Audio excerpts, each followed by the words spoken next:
Well, good morning, everyone. Good morning, everyone, and good morning to you online who are joining us this morning. I can't be more excited for today. A day in the life of Journey Church that, if I reflect back on what God has been doing over the last couple of years, it's just exciting to be a member of Journey Church and to be involved and play a role in what God is doing and has done, and as we look forward to the future of God doing amazing things in our community for generations to come. This morning, we're going to spend a little time together talking with Jeremy and April to answer any remaining questions that you have. A lot of activities this past week. So by show of hands, how many participated in at least one event this past week? Okay, how about 2 events this past week? How about 3 events this past week? How about 5 events this past week? 6, 7, yeah, I think we had like something like 10. It was there. I was there. Yeah, you were there. And, I don't remember. And appreciate that. If we got any members of the search team here this morning, I want to make sure that I continue to recognize Connie and Karen and Aaron and Guy. Just when God pulled us together this past October, and what He showed us every time that we met, and it's just been an exciting time to be involved. I recall back, Jeremy, on May 4th was the day of the first interview with you. And I thought, just by way of getting started with the question and answer period, I would ask you the first question that you were asked in your first interview was why are you interested in Journey Church? Yeah, no, that's a great question. Thanks. It's good to be here, the culmination of this week. And I do remember that question.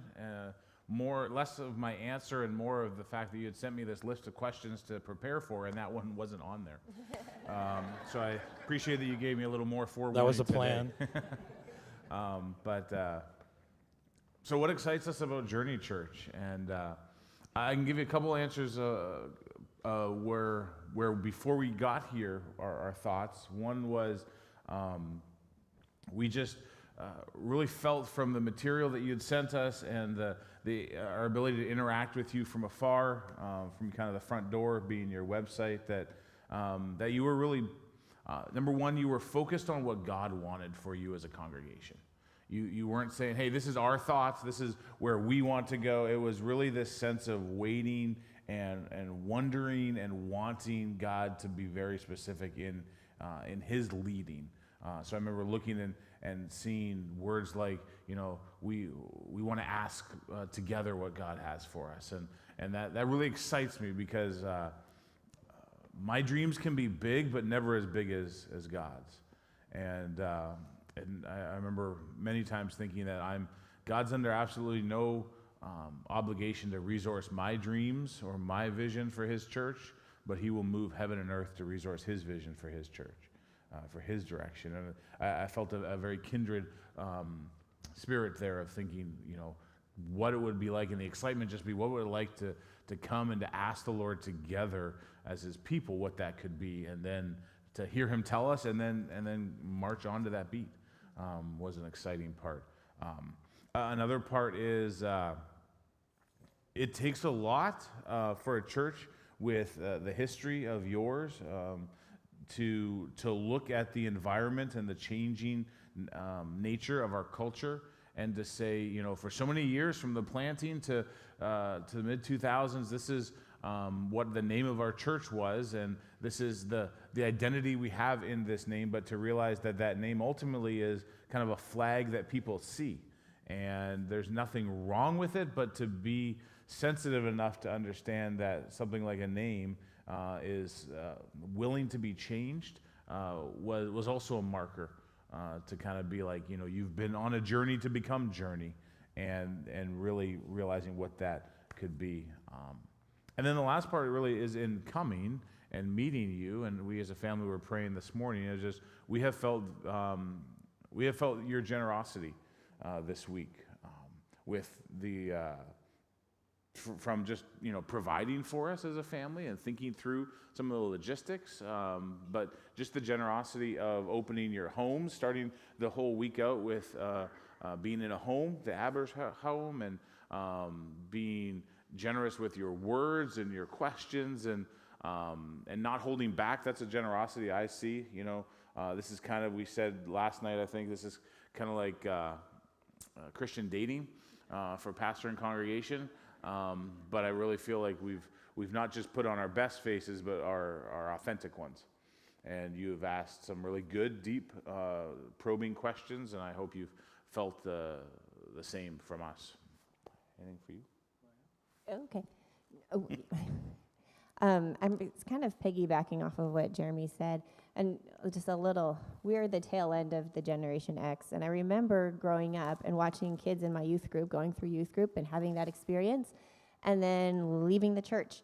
And kind of one of the weird things about at least my peer group was they didn't just kind of sneak out the back door, they kind of walked out it defiantly.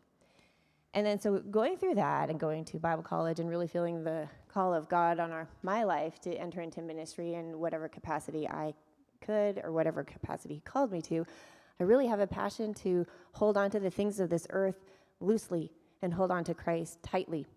So when talking about like a name change, that's a really hard thing because there's a lot of things in a name. So we have a lot of emotional attachment and a lot of history with the name.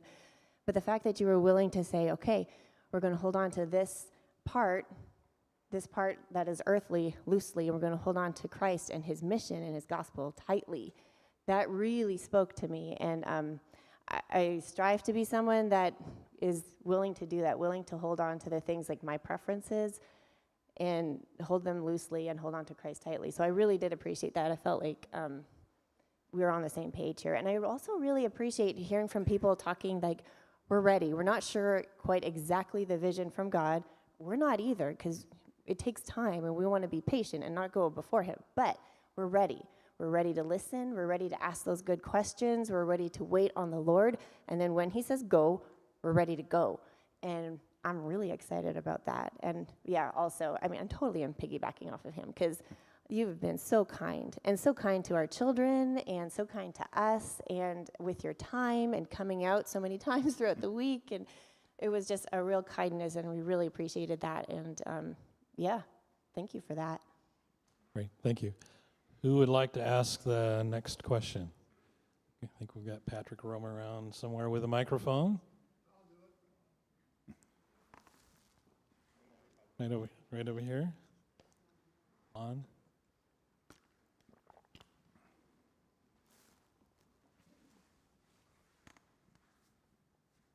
I'm curious to know what percentage of your time is spent in pastoral counseling. Yeah, that's a great question. Let me repeat the question yeah, for those online. Lon's question. No. Oh, there we go. Not much. That's not my gifting. If you need to come to me for long-term counseling, you're in a lot of trouble. That's just not my gifting. I'm a good triage. So in those moments of crisis, in that moment of, I don't know who to talk to. Pastor's up there, and I can talk to him down there. So I'm great at that. I'm a really good resource to hear and then be able to kind of point you in the right direction. Definitely that network will need to grow up here as I find who maybe within the church has that ability, or definitely some outside. I'm a big fan of counseling in general. I know I've needed one in many seasons of my life and continue to feel like that's good. That's not my gifting, though. And so I can triage. I usually have a principle of, maybe 3 times we'll get together. I'm really good at kind of the coaching, so less the counseling and more the, hey, if you need to grow in a certain area, coaching and discipleship are the same. So discipleship I take really good. April and I really enjoy pre-marriage counseling. We've done that numerous times, which I put in a different vein, though, of what I'm thinking you're referring to, Lon, is kind of counseling, therapy, that kind of thing. So a follow-up question to that then would be, one of your parishioners discloses to you that there is domestic violence in the home. What is your pathway? Yeah. As a pastor, I'm a mandatory reporter, so we would have to start working through those steps of what does safety look like, who do we need to contact specifically for those type of things, and really beginning in that part, walking alongside to get that person to safety, to get that person into the ability to begin restoration, and if truly is the case, in getting them out of that situation. And I would need definitely the resources and other people that have the experience that can help that person. And so that's part of that networking and knowing, oh, we're going to call this person, we're going to get this started. This is how we're going to start walking beside them. As a pastor, I would start with, let's get you to safety, and then follow up with, let's just cover you in prayer, in relationship, in realizing that this is going to be a hard season, but you're not alone in that. Yeah. Next question. Yeah. So God has blessed us with two other pastors of our team that have been here a long time, and which is very unusual within ministry because youth pastors last about a year and a half at the most in a lot of places. That's kind of the national record. So how do you feel about coming to a team that's already been well established for many years? I think Pastor Patrick, didn't we just celebrate 17 years with you? So, yeah. Yeah, what is one of the things that also excites me, while I wasn't able to mention it when the question was asked, it is one of the things, and during the process with the search team, I realized that is not only one of the unique opportunities here, but also one of the unique challenges. And so I specifically asked the search team, saying, hey, when we've kind of finished the process they had in mind, I asked if they would bring me up for a quick up and back on a day, and I met with the team because I really felt like that was really important to start them hearing from me. As I said last night, I'm about team, and I'm not about coming in and breaking up the team, or really coming alongside and saying, how can we now work together? How can we be the team that God has placed here? So I not only realize I'm coming into a team, not just of two, but of three, with Melanie on staff, but also with Judy and Marta, the other teachers in the school, Aaron, and now Jacob. I mean, that's just the kind of the team that gets a little bit of money to do what we do. There's also the team as a congregation. And so when we talk about the established team, I'm really looking forward to, and we've been real specific and intentional with trying to get together kind of during even this process with the staff, but also their families, because their families are part of that team. And so we're letting their families know that we're for them. And really my goal as lead pastor is to come alongside them and to work alongside them, not over them, but come alongside them and say, what can I do to help? What am I not only wired like, but what maybe in my position can I uniquely say to someone, or resource in some way, or speak into something that will ultimately allow them to continue the success that they've had already. So that really is my desire there. Okay. Rick?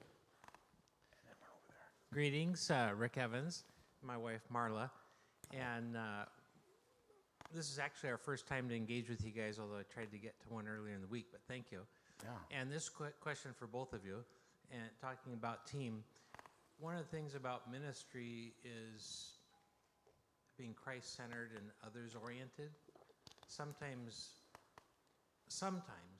families can get less of us because we're always giving or needed. So my question is how have you guys already, as a husband and wife, partnered and teamed together to keep your relationship strong while doing God's call and being a shepherd for others. And maybe both of you can speak to that. And I think our time here in this body, we would definitely encourage the husband and wife staying super healthy, even if you're a lead pastor. Yeah. But I'd love to hear how you guys have already nurtured that into the culture of your family. And maybe both of you'd like to share. Yeah, I appreciate that, Rick. I'm going to let April go first on that. Thank you for that question. It's really a kind question. We do have some boundaries within our home. We usually say we have an open door unless it's locked. Otherwise, come on in. But we do, as our kids are the ages that they are, they're starting to have their own interests and hobbies and things like that. So we do try to be there as much as we can. We had a unique situation when we started as a family where, because we immigrated and Jeremy was allowed to work and I was allowed to live here because I was married to Jeremy. So we only had one income. And up until right now, that has been the case. So I've been in school, which is kind of like a job, but I've been able to be home with the kids, and I've been so grateful for that because I know that's not a reality for very many anymore. And it won't be our reality for very much longer either. But with that, we've kind of been able to establish kind of our family script of how we work together. I really love ministry too, and I love my roles in ministry of mentoring or sometimes leading a women's Bible, whatever it is. But helping each other to be able to accomplish those things, and it takes a lot of scheduling. That's one thing, because sometimes if we just allow things to kind of happen accidentally or they just kind of roll at us, we will be overrun quickly, and then that's not a good thing. So we have to be intentional about scheduling our time with family, our time with each other, and then our time with the people too, and how that looks, so that we're being more intentional about that. That helps.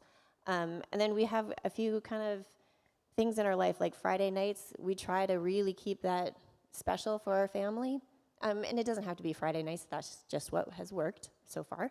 But Friday nights is a time that we try to make sure that we're all together. And sometimes we'll have people in our house to join us, but it is our family time together, and that's what that is. But yeah, and also then just kind of having our fingers on the pulse of our children and of each other. And if there's times where we're kind of finding that we're butting up against each other, what need is not being met? Is it that we need more face-to-face time, or do we just... are we just feeling like we're being kind of left alone a lot? Are the kids feeling that? Are they feeling like they're not being challenged enough and they just frankly need that? And, what is the need? What are we kind of sensing and asking the Lord to reveal to us about our own kids too? Yeah, and so far it's worked. And we understand also there's seasons of time for things. I remember being younger and striving for balance all of the time, and I kind of gave that up because I thought, I have never achieved it. And as I asked older ladies, they're like, I've never achieved it. So I thought, I'm not going to stop trying now. So we try to just kind of, instead of balance, just realizing that there's rhythms in our lives. And so there's ebb and flow. There's going to be times where it is all hands on deck for a certain amount of time, where we're just going to go hard. And then there's going to be seasons of time that are just more slow. And we can take our time and be restored a bit. And so understanding that this might be a season, this isn't going to last forever, and then we're going to enter another season, and that's going to be okay too. Yeah, he actually took all my answers. But, with seasons, also seasons of ministry. So we understand fall's usually a big kickoff season.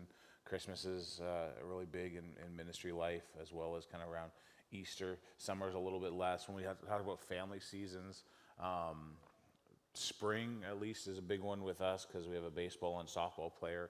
It's nice we have another driver now, so we can kind of split that up a little bit. But, and then, whether it's orchestra or other types of things our kids are in, we understand those seasons, and we do try and really kind of that pulse of the family. I've gotten a lot better with the more experience I've gotten in ministry, realizing that there are very few things, and there are some, but there are very few things that are right now crisis. And and somebody's some other person's urgency doesn't necessarily have to set my priority, and so willingness to say not necessarily no right away, but not right now, and being okay with that. I think that's just come with a little more experience, a little bit more maturity on my part, just to be able to say I don't need to feel validated by jumping in right away. I can wait a couple minutes. I can wait, if my phone rings, I don't necessarily have to answer it right away. I will answer it. I will get back, but I don't necessarily have to have someone else's urgency create my priorities. And so trying to do that in the right way. Thank you. I guess Ken has the I mic. have the microphone. I guess that means Oh, I get the question. It's really three parts that go together. I'm interested in ministry. We want you to be able to do 50 things really well if you come. What I want to know is, what do you think you do best as a minister? Where's your sweet spot? What do you like to do best? And where do you know that we're going to have to find ways to support you in that ministry? yeah. That's a really good question. My gifting, to use a kind of a metric called Strength Finders, I know my strengths are activator, achiever, and strategic, kind of my top three. And so I start things really well. I get kind of the ball rolling. I'm really good at an idea generator. I also realize that my first idea usually isn't the best iteration of it. So I do team really well. I love to put something on the table and say, this is a lump of coal by the time we get out of this meeting, or, depending on how much time we have, it could be 2 or 3 kind of iterations of that. It's going to be a diamond, but here's kind of the genesis of the thought. And so I do that really well. I connect things really well. Alignment is a really big issue with me, making sure everything kind of has the purpose that we're striving for, that kind of that big picture. Where are we going? Why are we going there? What are we doing? And really it is team and developing both the individuals on team as well as team culture, being very intentional with leadership development, with staff development, lay leaders, taking people's strengths and really amplifying them, doing what I can to help them. And I really do love the coaching role because it's different than a mentoring role. And while I don't mind that, I'm not sure I see myself as a mentor really, but a coach really is someone who comes in and asks, where do you want to go and how can I help you get there? And to team that with kind of maybe the head coach or the visionary side of saying, where do you fit and what do you do really well and how can that help us get to where we want to go? Not just scatter shot, well, I want to do this. Okay, we'll go there. I'm much more of I want to bring it all together and make that alignment. And so I have a lot of fun doing that. And I've said it before, and I know it's weird, but I really do love planning. And scheduling is the further on down of that, putting the plan actually on a paper and on a calendar. But that planning part for me, I really do love when all the pieces come together and looking. And we've done this, and I've done this in the past of making sure that we look at, especially seasonally, church and ministry as a whole, and say, okay, how is kids ministry aligning with where we're going with our adult discipleship, and how does student ministry come into that? And they're doing kind of their own things, but we're working off the same ideas and we're moving in the same direction. It just feels like there's a lot more momentum when we're doing it all the same things or different things, but in the same vein. So I love that. What else? Anything? Well, I should talk about preaching because I really do love communicating. It's a big part. Yeah, see, and this is why I love you, because you remember Bringing the word. man, I love communicating. I love preaching God's word. I love studying it. And part of even what I was talking about comes in and through my preaching. I love to weave. It's not just point, we're done. I want to tell God's story in a kind of a storytelling way in my preaching. And I love learning as a communicator. Someone asked me, maybe Lon yesterday, and I know you've had the great opportunity to see and sit under Patrick and Tim and Aaron and maybe others that I'm unaware of, but I'm a preaching team kind of guy. I've got a real love to put other people around me that communicate well and to learn together how to communicate better. I think it's really important here, even as a congregation, to hear the same things but from different voices. I think because of the generationalness of our congregation, it's great to see. I think it's important for you to see you up here at times. I know that sometimes my stories, my experiences, my illustrations, they can hit only so broad. But to have like an Aaron up here and to have his peers here as part of our congregation and say, oh, I can see me in Aaron, or I can see me in Patrick, or me in Tim, or me and in others that we might have up here. And so I really look forward to sharing the opportunity to share God's word with a number of those in our congregation and staff that are gifted that way, are kind of teachable, where we can do something together that way. But I do love communicating. I try to learn and be an avid learner in communicating. Great. Let's take a question from over here. Suzanne? Make Patrick work a little bit.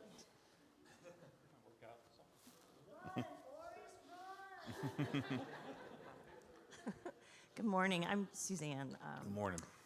We're so excited that you're here, and I know you're ready to go home because you're probably tired and want a break. But you've touched on your leadership style some, which I appreciate, but I'm also curious, how do you handle conflict? Yeah. How do I handle conflict?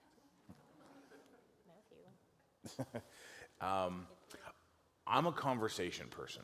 And so I guess the number one way I handle conflict is I want to have the conversation. I tend to be more of a rush into conflict than rush away from it. So fight and flight, I'm more of a get into it type of person. I have been learning and have taken some, I don't know, call them courses or learning, or just trying to get better at conflict, because I don't see conflict as a negative thing. I see it really as an opportunity to get at the heart of the issue. And so I think those moments are crucial to get in there. And so I think one of the things I've learned about us as humans, myself included, is that when we should be at our best in that moment of conflict or concern or emotion, we're actually wired to be at our worst. And with the way our brains are wired, and our way to fight and flight, and the way our emotions kind of get the best of us. And I don't know about you, but I've walked away from conflicts thinking, oh, I should have said this. I meant to say this. I can't believe I said it that way. And so trying to learn how to be at my best when I need to be at my best. I think one of the things I have learned in dealing in conflict is to keep it low and slow, to use a phrase from Cars. Low and slow. Sometimes I have the ability to kind of think, let's just get in there, let's deal with it, let's walk away, but realize that conflict has layers, and so we may need to just slow down, and we may come into a moment of conflict and think, well, we'll just get it done now, we're not leaving this room until one of us is, alive. But I think sometimes just backing up and saying, how can we slow this down? And one of the things, I think I shared this with staff, one of the things I always want to do is I want to put Jesus at the center, not of conflict, but of our relationship. So that's one of the things I think we have the ability as Christians, and I think we don't maybe always use it, but we have the ability in the midst of a conflict to say, hey, can we just stop? And let's just go to the Lord in prayer. I mean, if you're a brother in Christ, you're a sister in Christ, I'm a brother in Christ, and we should be able to, in the midst of this, realize that Jesus is present through the Holy Spirit, and he can give us that wisdom like he talks about in James. He can bond our hearts even if we want to kind of fight each other, but let's kind of go low, let's go slow, let's really slow down and see if in this moment we can realize that there's more that unites us than divides us. And so that's kind of some of the ways that I think about it. You have one. Samuel, yeah? Missionary in the house. Our esteemed missionary. Yeah, my name is Samuel, and I am one of your missionaries. I serve in Haiti and the Dominican Republic. Nice. I have actually two questions, but my first one is where do you want missions to go? What's your vision locally, and what's your vision internationally? And then my second question is, thi- looking at this congregation, it's I would like to say somewhat an older congregation, but what is your plan in trying to get not necessarily numbers, but like get more other like put more people or more culture or more what's your plan for that into this church so that it can not be a season but continued? Yeah. All right, let me deal with the first question as I'm trying to think of the second one.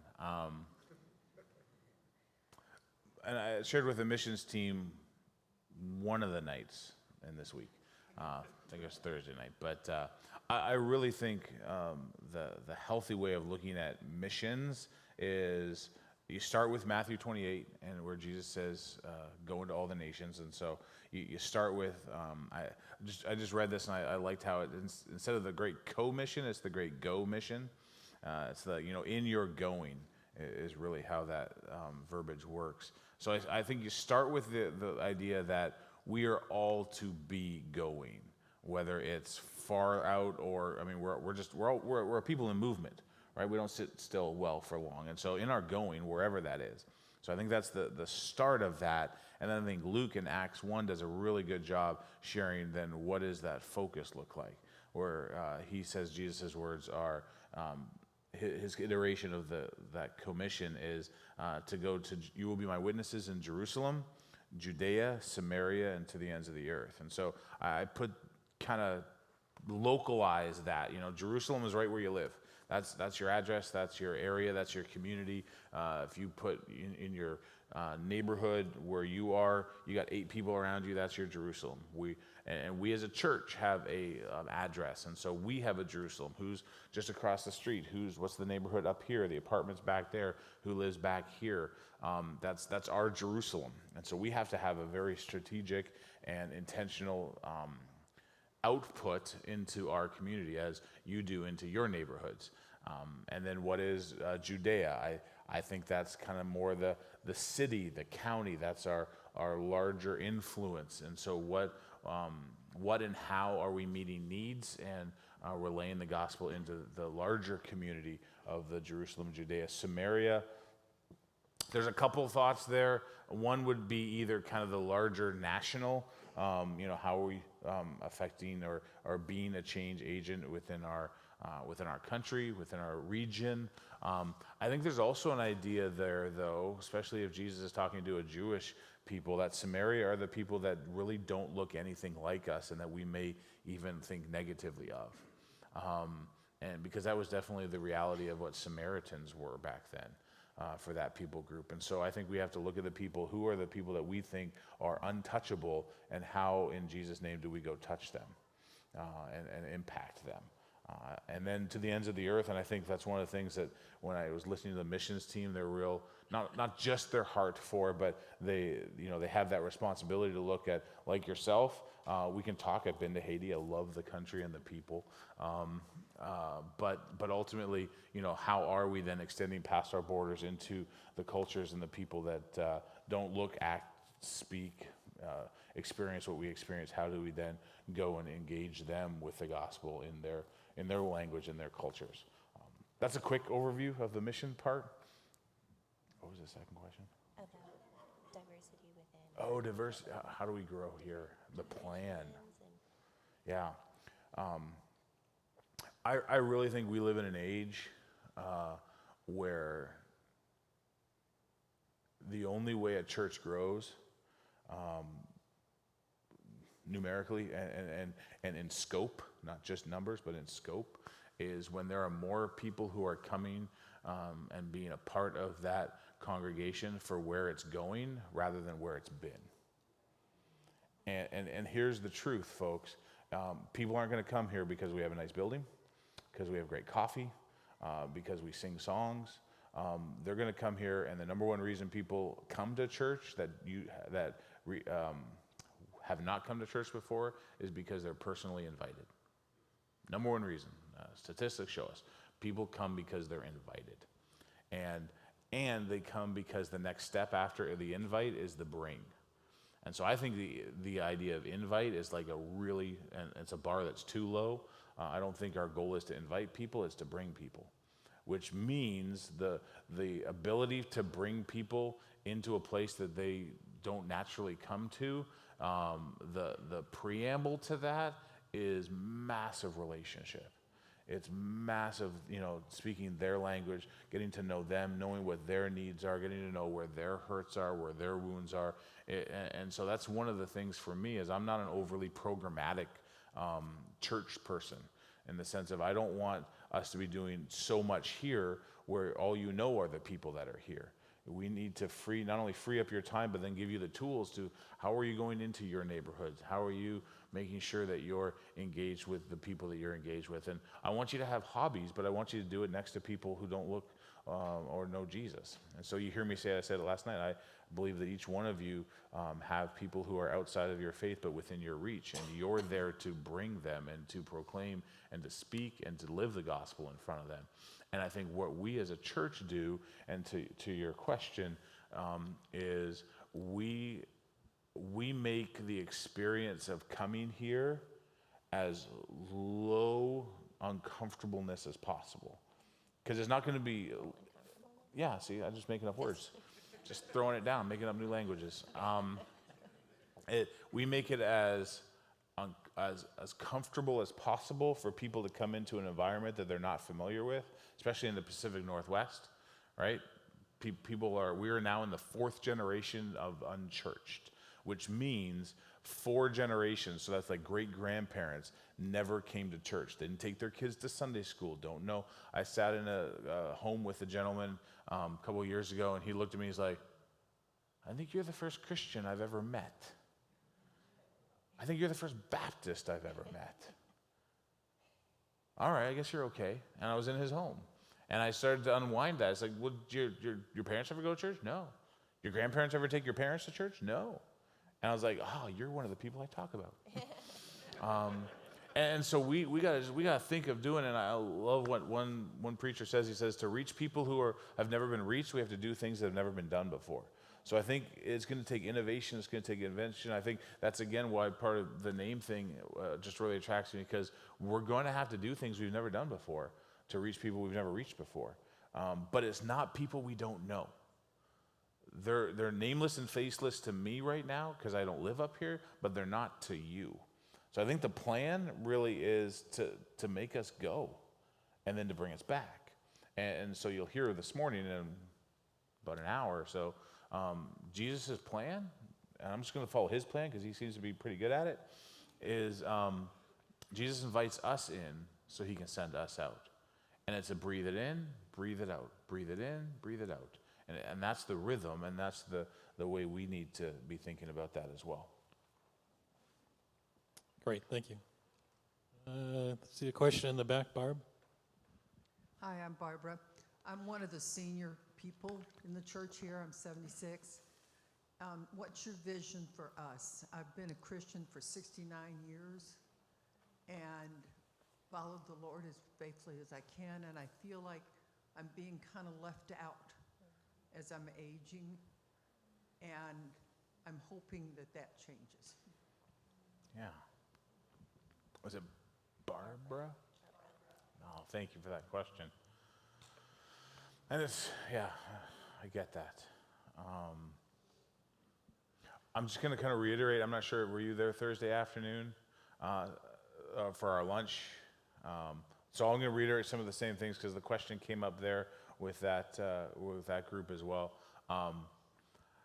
I would want to say that I have seen so many amazing people in your age and stage of life realize that it's not over till it's over.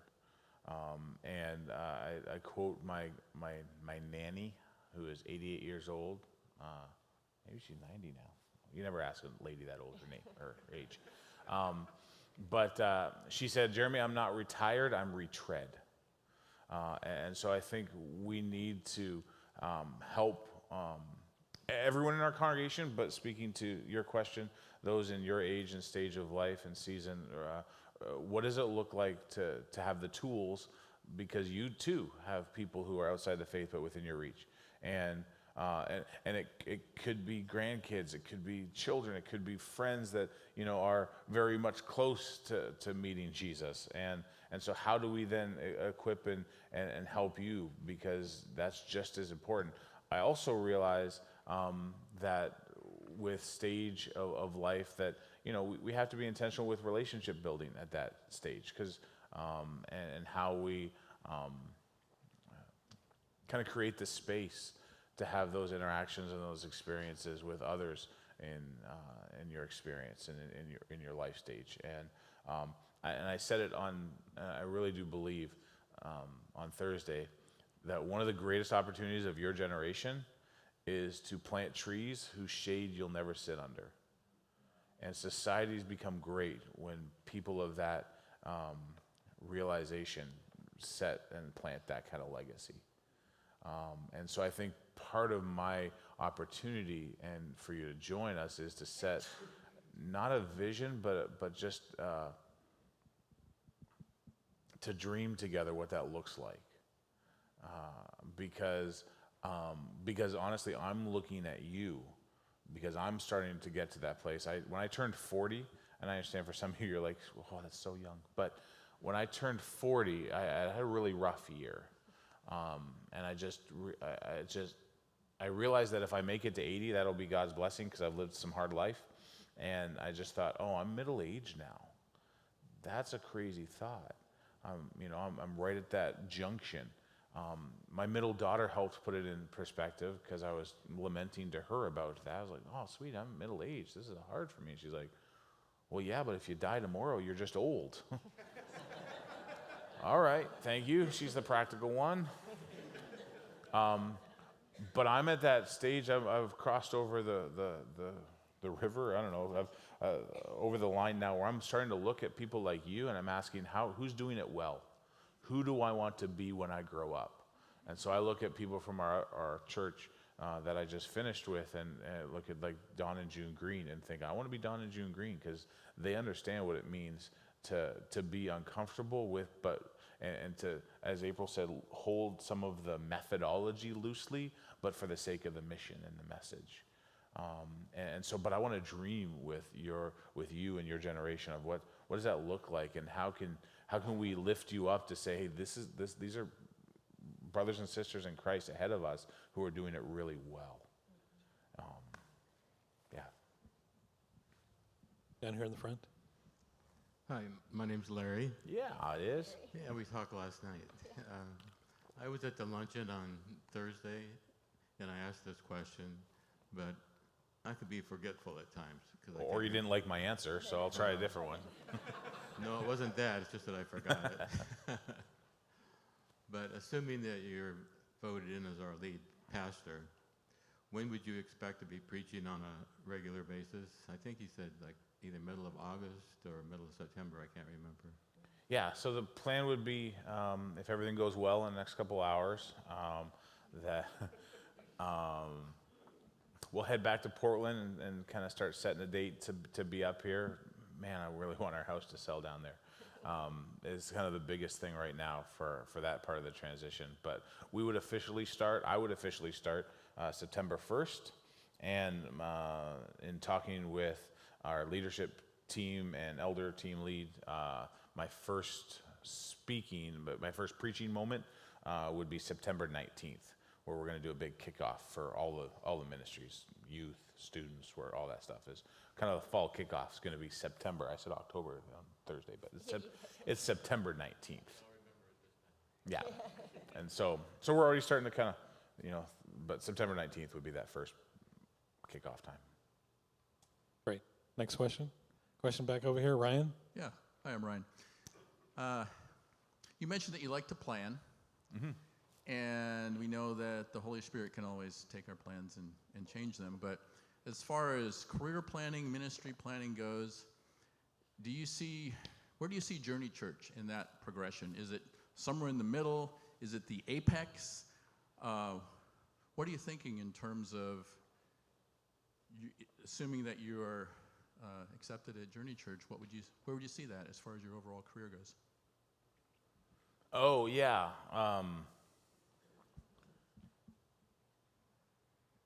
I've never really thought of my career that way. And part of it is I had a professor in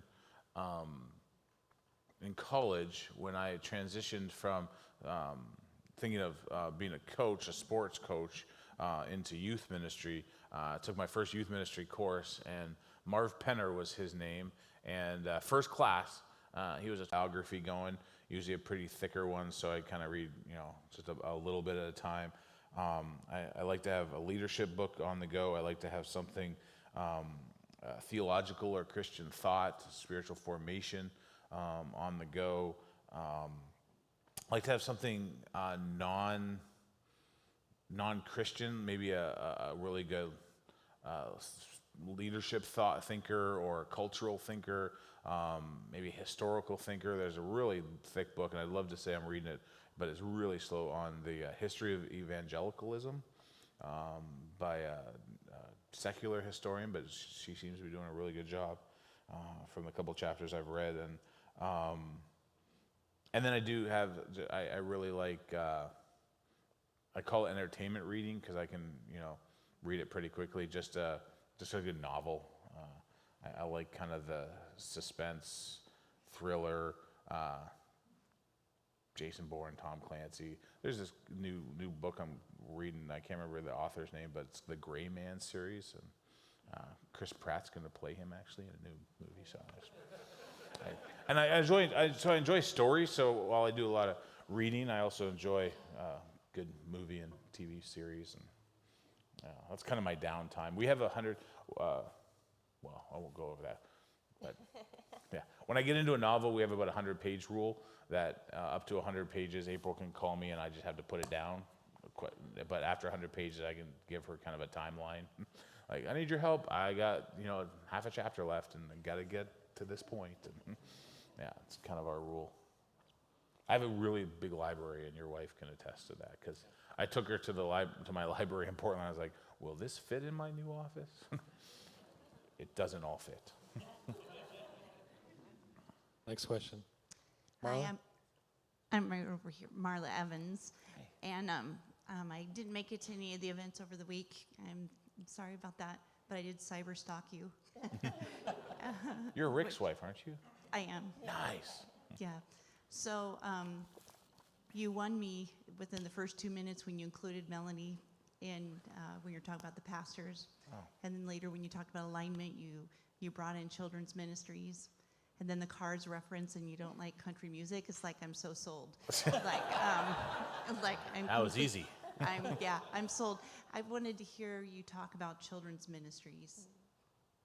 Yeah, I am so thankful for people who do children's ministry, because that's not my ministry. Yeah, and it's so important. Being a youth pastor and looking at child and youth development, I realize that their compass is set usually by the age of 10 to 12.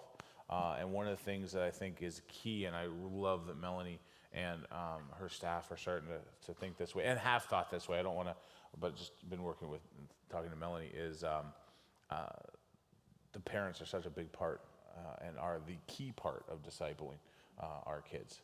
And we believe that with our family. We believe that with every family. We also realize that there are some families who will not have that option because their parents don't know Jesus yet. And so the kids kind of de facto take that. And so having spiritual parents here in Melanie and her volunteers and her staff be, digging into them and basically be their spiritual parents until God can do what he does in their families.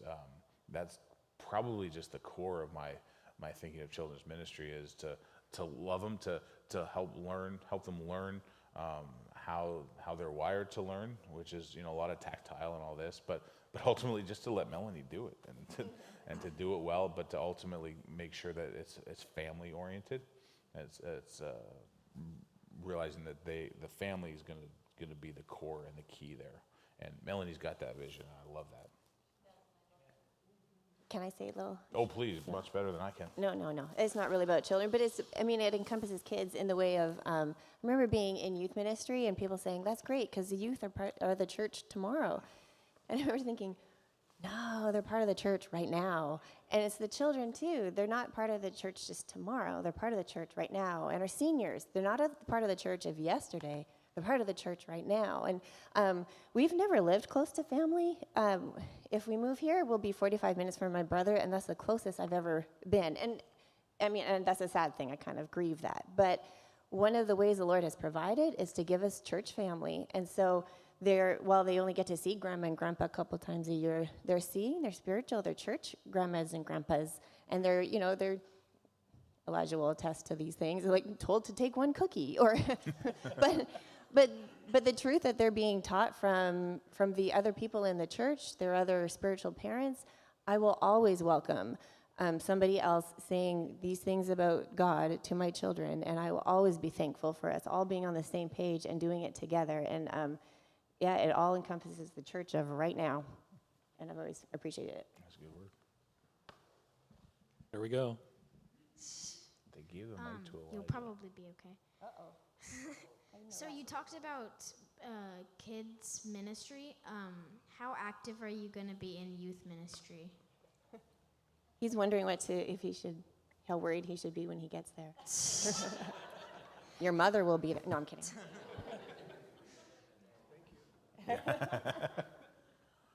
How active do you want me to be in youth ministry? I'm wondering that. Yeah. No, I mean, one of the things, I don't know how to answer that, kid. It really is the same answer as with Melanie's ministry and Patrick's is, that's, as is Tim's, it's his ministry, and he's been doing it for an amazing amount of time and with an amazing amount of success. And so I'm not coming in to do anything other than say, how can I help? And if he says, hey, I need an extra body, I'm hoping he asks me on a mission trip or two, because it's one of the things I've missed. But if it's just, hey, I need you to do this, I need you to help set up this, or I need you to say this, or not say this, or step back or step forward, I'll do what anyone on our team needs to help them be successful. Youth ministry, children's ministry, worship, anything. Yeah. I will just embarrass my kids whenever I can, though. I don't need to be in ministry to do that, Elijah. We got Ken over here. Kid's got a question. What's up with that? Jeremy, as you answered the previous question, I was struck by the fact that there was an S on the end of parent in each of your answers. And I think I'm guilty, and maybe the church is guilty of always thinking of parents instead of parent. And we live in a broken world where far too often it's only a parent. So I'm kind of curious, in your ministry experience so far, and in your plan, whatever that is, how do we minister to that? How do we fit that in to the church so it's not, because the world that we're in, that one that's just outside the door, it doesn't always have an S on it. Yeah. No, Ken, that's really good, and that's a good catch, and I appreciate that, and I'll try to remember that, because it really is not even the norm anymore in our society that there's an S on the end. I'll remember that. I think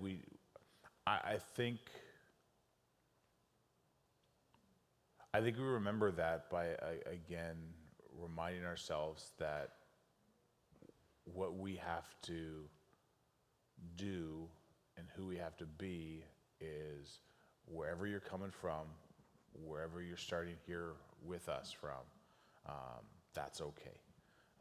It's okay to not be okay. We don't need you to look a certain way, to tell us your life is a certain way.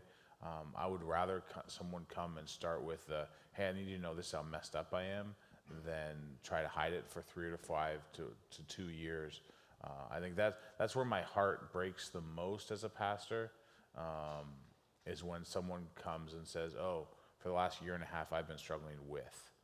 And usually that means it's been, say this, I'm going to be judged, or I'm going to lose relationships, or I'm going to be seen a certain way. And I think that really is that belong part for me, is getting to the place where we realize that everybody belongs here, because that's where we start.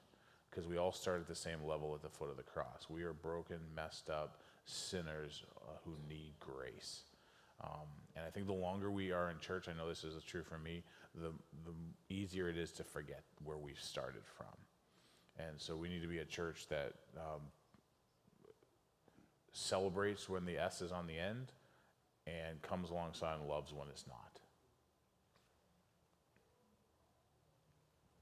Question right there. I would like to have you come and meet with my wife because she reads a book in a day. Oh, wow. Yeah. So she's well read. Oh, good. Yeah. All right, well, we can swap some authors. There you go. Yeah. Yeah, you ought to see all the books she's read. I love it. Okay. Thank you. Over here, Dan. So I have a question for April, but I do want to bring up the question about men's ministry because that does seem to be a difficult thing within a lot of churches, that men seem to be either forgotten or there never seems to be a way to reach men. But April, what can we as a church do to know when Pastor Jeremy is struggling and needs us, and what do you think he needs the most from the church to support him in his ministry? Really good question and thoughtful. Thank you. To support Jeremy and to know when you're about to crash, what do you do?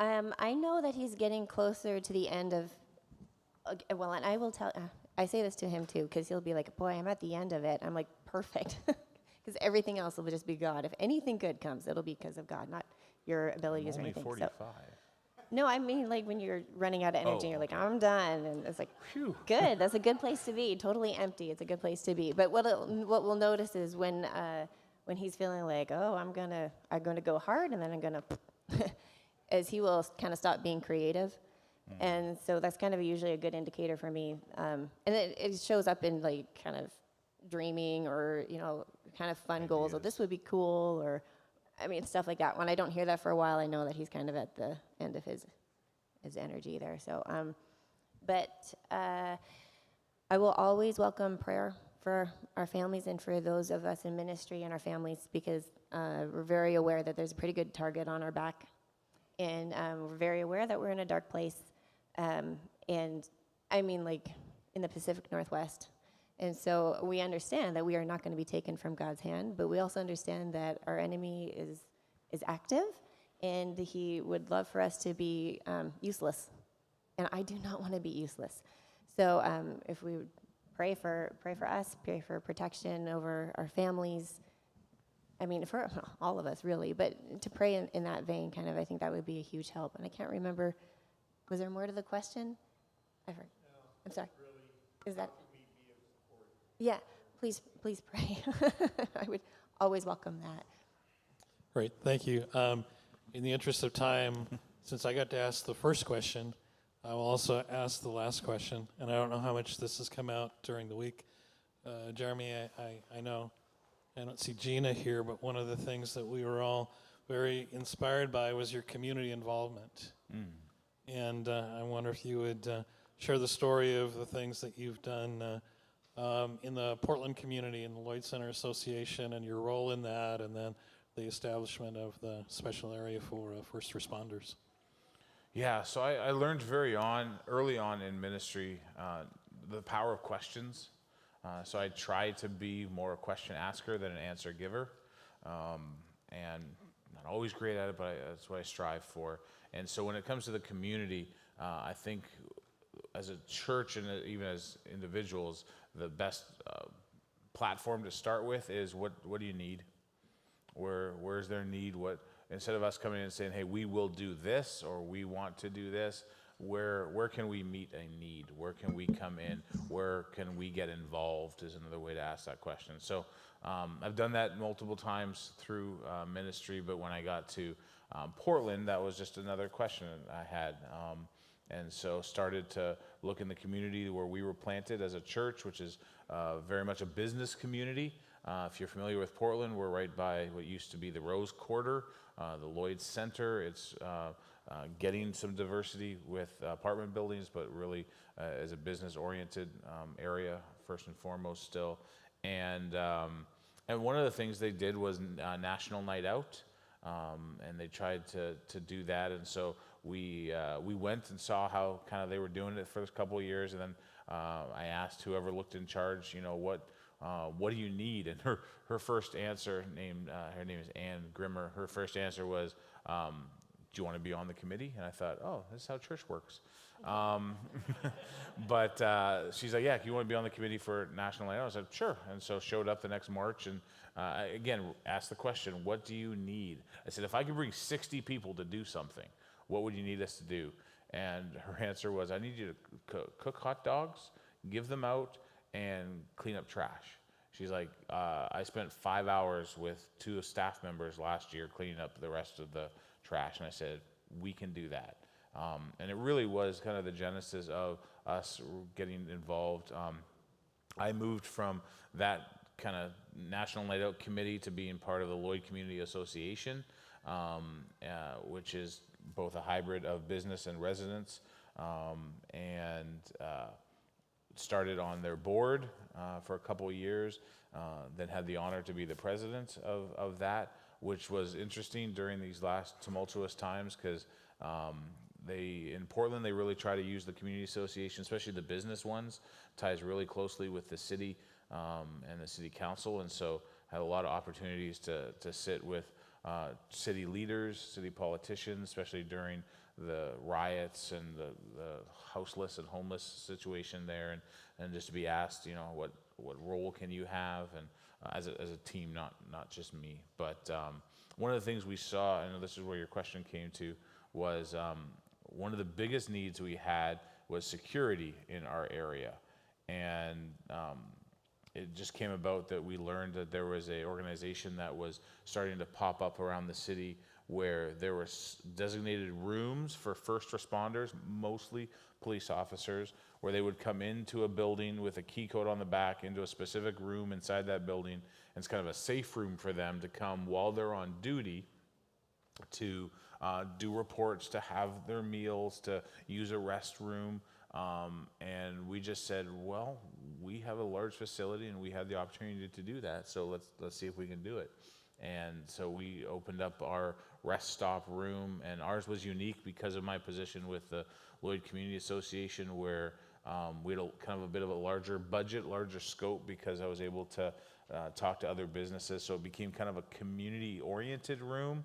They would donate goods and money and even time. We had a couple people in the community who would come once a week and be the kind of the part of the team that would clean it and restock it, and ultimately, when we started, we had up to 25 officers a day come in. It's open 24/7.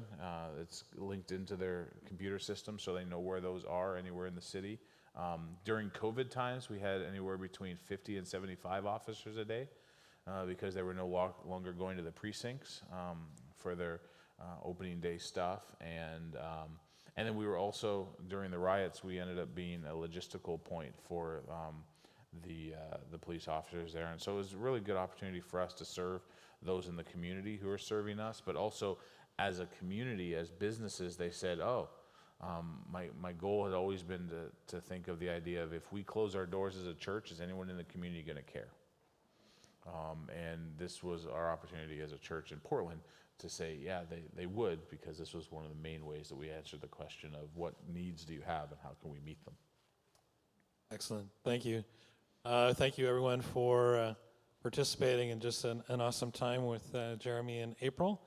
At this point in time, we'll transition to the service that begins at 10:30. And again, Jeremy and April, thank you so much. Thank you.